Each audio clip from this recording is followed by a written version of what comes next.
Banyak orang beranggapan bahwa orang yang berfoto selfie adalah orang yang narsis. Apakah benar demikian?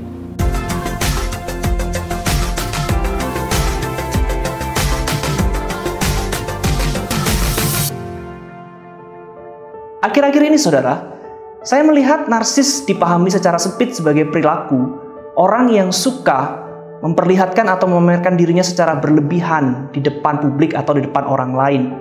Sebetulnya, narsistik sendiri punya makna yang sangat luas. Orang yang sombong, orang yang angkuh, orang yang arogan, orang yang tidak bisa menghargai orang lain, orang yang terobsesi pada dirinya sendiri, menganggap dirinya jauh lebih istimewa daripada orang lain, itu pun dapat dikatakan perilaku-perilaku narsistik. Tetapi, apakah itu semua adalah hal yang salah? Sebetulnya, jika narsis itu dimiliki oleh seseorang dalam batas-batas yang normal, kita tidak perlu khawatir dengan narsisme. Sebuah artikel justru mengatakan, sebetulnya narsisme dalam batas yang normal adalah sebuah tanda bahwa orang tersebut punya self-love dan self-esteem yang baik. Nah, yang perlu kita waspadai adalah sifat dan perilaku narsis yang merusak hubungan dan perilaku dan kebaikan-kebaikan di dalam kehidupan kita. Kita tentu tahu contohnya, misalnya seperti Hitler, seorang pemimpin yang punya kapasitas yang besar, tetapi dia adalah seorang psikopat narsistik yang memimpin dengan cara yang sangat mengerikan dan membahayakan banyak jiwa.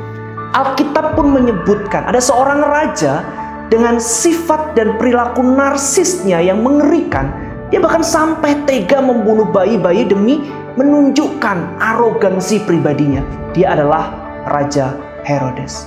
Saudara, kalau saudara punya sifat dan perilaku narsis yang membahayakan, maka kita harus bertobat dan mengubah perilaku hidup kita. Firman Tuhan mengajar kita dalam Filipi pasal 2 ayat 5 sampai yang ke-8. Hendaklah kamu dalam hidupmu bersama menaruh pikiran dan perasaan yang terdapat juga dalam Kristus Yesus, yang walaupun dalam rupa Allah tidak menganggap kesetaraan dengan Allah itu sebagai milik yang harus dipertahankan, melainkan telah mengosongkan dirinya sendiri dan mengambil rupa seorang hamba dan menjadi sama dengan manusia. Dalam hidup bersama, kita harus meneladani Kristus yang seperti apa? Yang walaupun dia adalah Allah, tetapi dia tidak menganggap apa yang dia miliki itu sebagai milik yang harus dipertahankan, melainkan mengosongkan dirinya, merendahkan dirinya, dan menjalankan kehendak Bapa di dalam hidup. Tuhan Yesus teladan kita. Tuhan Yesus mengajarkan kepada kita bahwa dalam hubungan dengan sesama, yang harus diutamakan adalah kasih persaudaraan. Yang harus diutamakan adalah kepentingan bersama. Kita tidak boleh meninggikan diri kita. Kita harus memajukan kepentingan bersama dengan dasar kasih kepada sesama dan kasih kepada Allah.